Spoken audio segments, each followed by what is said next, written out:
That guy's whacking on the castle. Here comes an enemy. Now we have two enemies.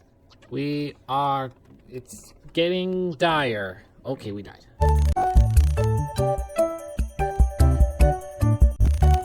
Okay, we need to keep this one quiet, because I saw a trailer that said if I play this game, all sorts of things are going to happen. So just shh. Let's be quiet. This is Titanium Court. It came out April 2026. I will say the demo is available, but one time I was going through the games, and it said uninstall, which usually means that the demo is not available. And I said out loud, "Oh no!" And then I uninstalled it, and then it reloaded. So I don't know if there was an update or what, but so that's that. So the demo is available currently, right now, as of time of recording, which is May 2026, but it might not be available. So if you missed out, I'm sorry, but you can watch this video. That's fine. This game costs $15, and literally all it says is a surreal strategy game for clowns and criminals. I'm not going to admit to being either one of those, but I am going to play this game. Before I start, though, if you go to the options, there's accessibility options, so you can change it. If you can't, it starts out like this. If that's hard to read, you can do this. So that's nice. And some reduced shaking. Not a lot of accessibility options, but this is just a demo, so that there's even accessibility options in the demo is great. Okay, here we go. Titanium Court. Wow. What is... Oh, that's not even it. Okay. A man steps onto stage and taps a microphone. Good evening. Before we begin the game, there are a few announcements. First, due to unexpected circumstances, the part of the player will be performed by an understudy. A couple of audible groans and one muffled boo erupt from the audience. Oh, dang. Now, there's no need for that. This kid may not be a star yet, but I've seen her rehearse, and I can guarantee that she'll impress you. She may not have had time to memorize any of her lines, but, well, neither have any of you.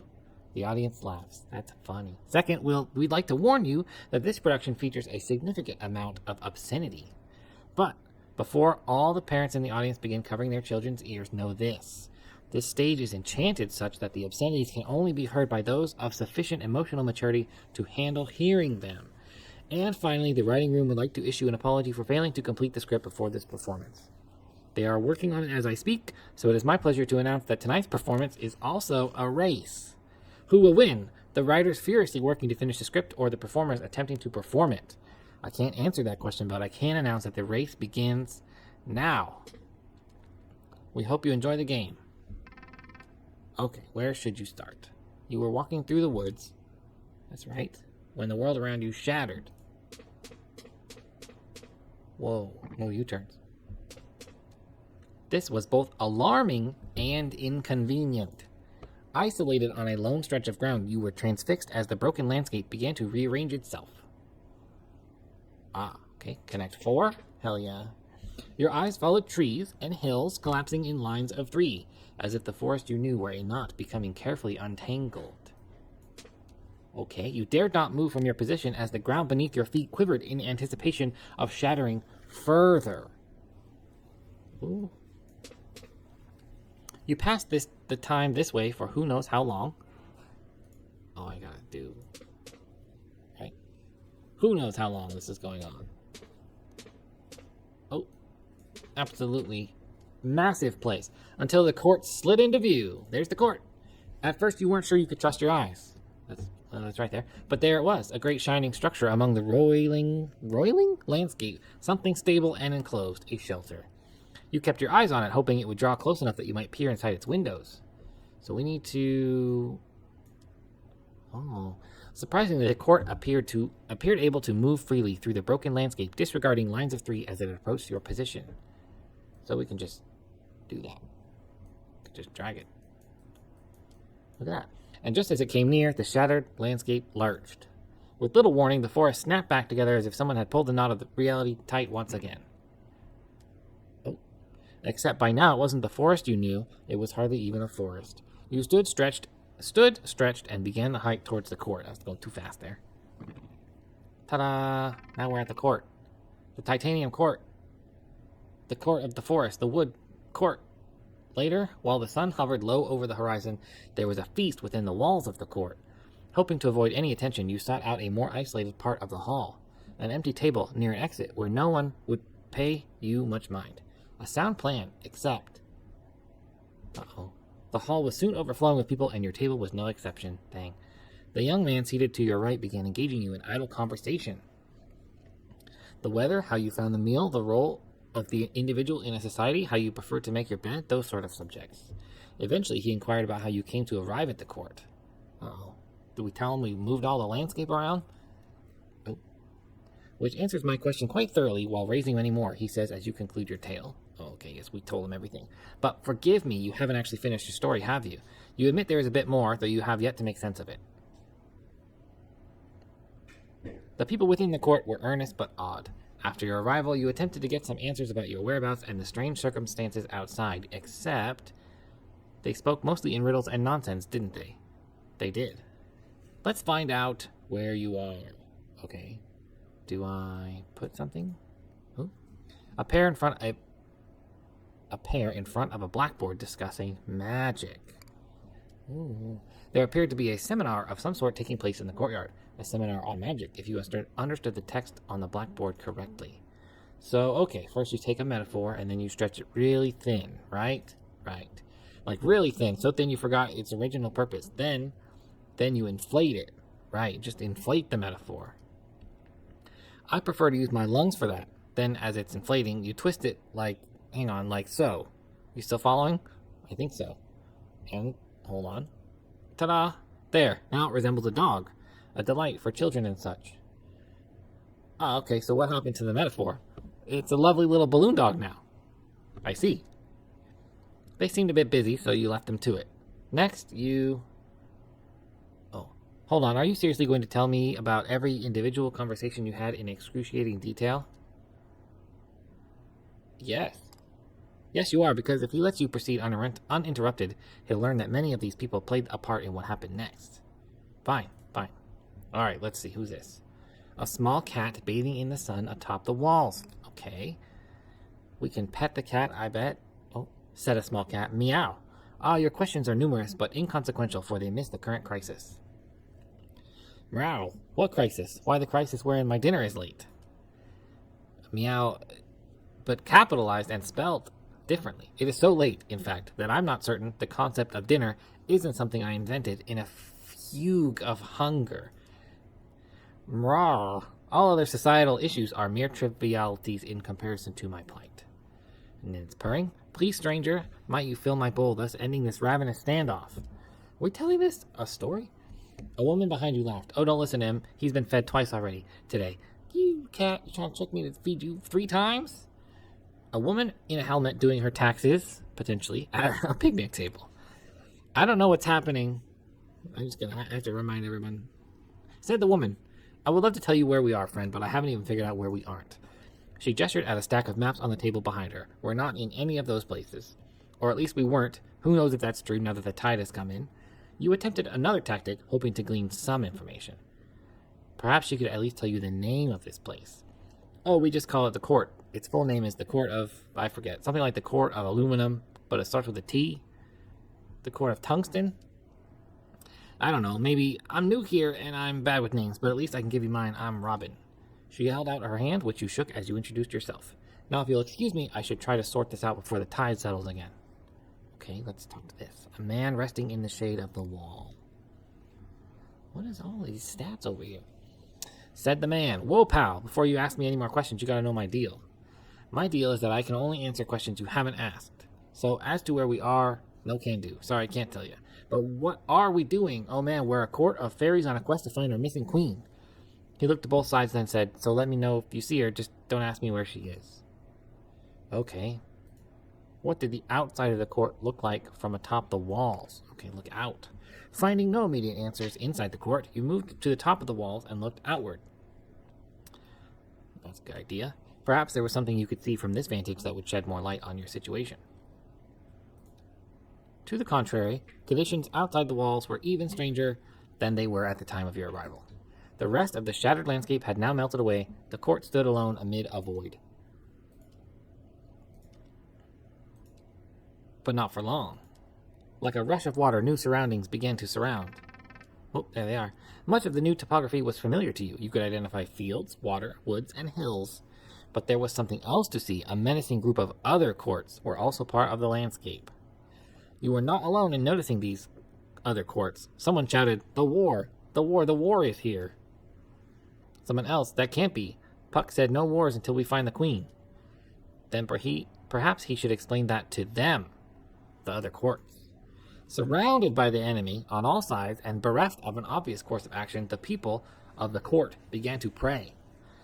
A man stepped forward and offered the first prayer. I genuinely wish no harm upon our enemy. I merely pray they would fade into obscurity. Okay, we're just matching them. Wow, I didn't expect that to work, but thanks. The woman named Robin offered the next prayer. My notes are quite clear on this. Prayer does not work. All right, that was easy. Our time is much better spent steering the court. Remember, their soldiers cannot cross water. We should try to take shelter behind a moat until the tide comes in. All right, so build a moat. Wait, don't do that. The enemy's right there. Oh, don't do that either. What do you mean? Oh, now that river protects us from half the field. Hills should also slow their advance, so for my next prayer... But the next prayer did not belong to Robin. The next prayer belonged to the cat. Oh, is it going to get food? So long as we are making demands of God, then my wish, as ever, is to be fed.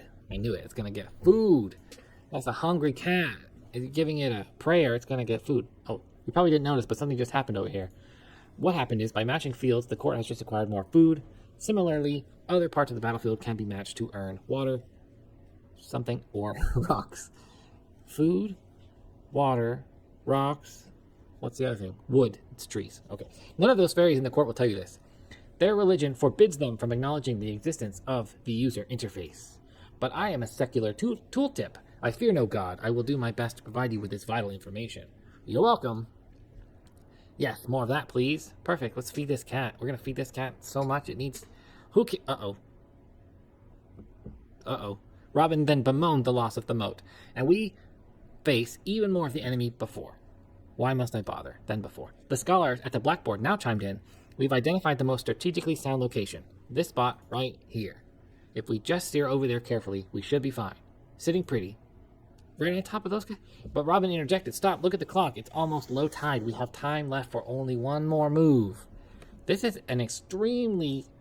There's so much... Okay. Hello again. So the clock and time left Robin alludes to is, in fact, this unassuming progress bar at the edge of your vision. Much like life, every move you make will deplete some of your remaining time. If we have only one prayer left, what do you suggest we ask for? We might as well pray for a miracle. Okay. Well, that's a start.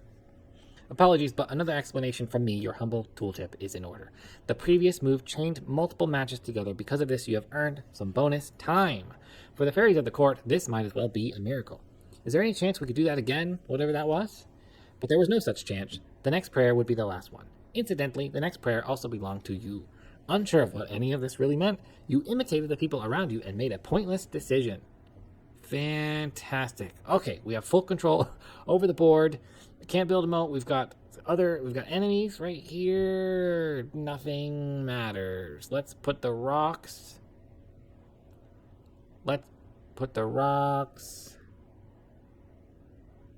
Here. Amazing. Okay. The battlefield snapped together as the court snapped to attention. Places everyone. Windows were shuttered, doors were slammed, large swaths of people emerged from further inside and formed a line near the gates. And there it is, all that's happening right now. A tap on your shoulder, one of the scholars. We could use some help in the dressing room if you have a free hand. Okay, what are we dressing? Along with the scholars, introduced to you as Hop and Skip, you sorted through a large pile of costumes, props, and weapons.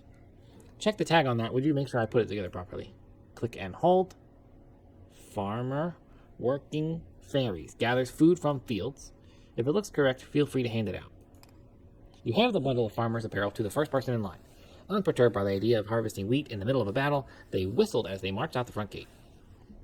Now do it again. Deploy another farmer. There we go. Now we have 2 farmers. Now see if this one fits anybody.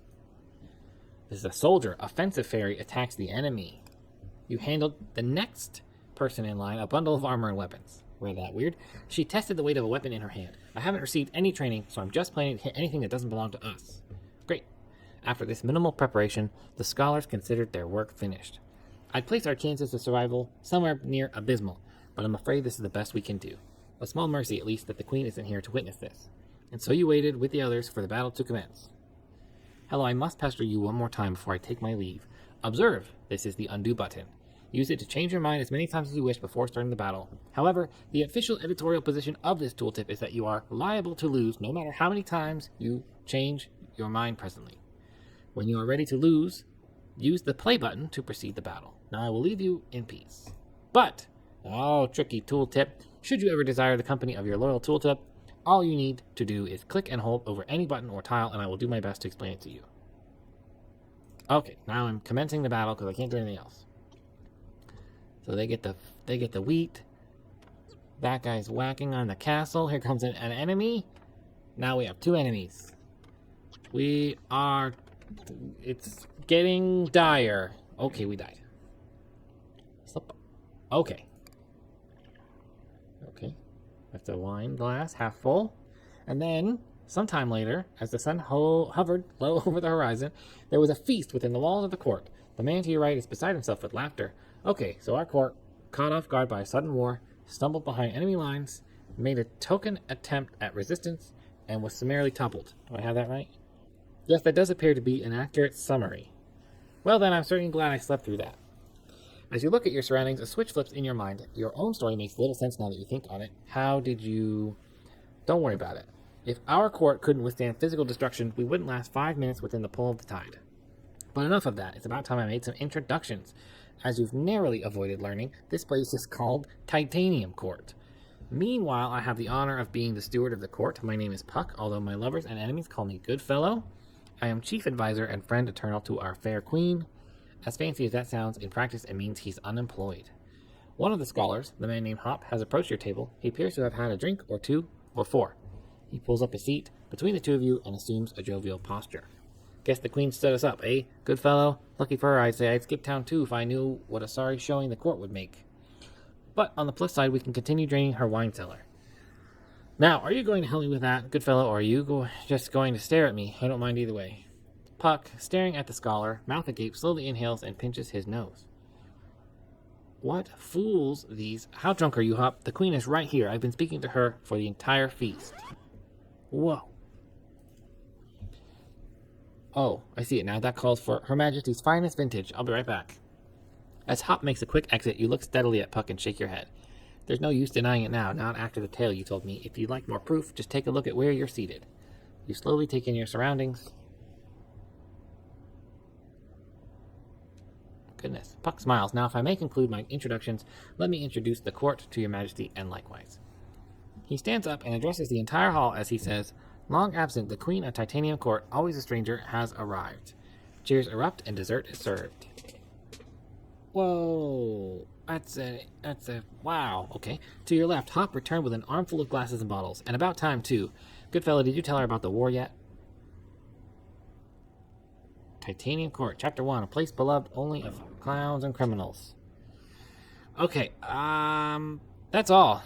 I know that's like just the tutorial, and like the entire book of exposition, but I'm done. It seems pretty good, I guess. It's kind of all over the place. The humor's okay. We'll see. I'll play more of it. We'll see. But that was Titanium Court. Again, the demo is available. It might not be when you see this video, but it's available right now. The game is out. It costs $15. It's like it's a strategy game, and you match things and move things around on the map. And it seems like there's all sorts of different rules that happen as the game goes on. And that's all I have to say about it.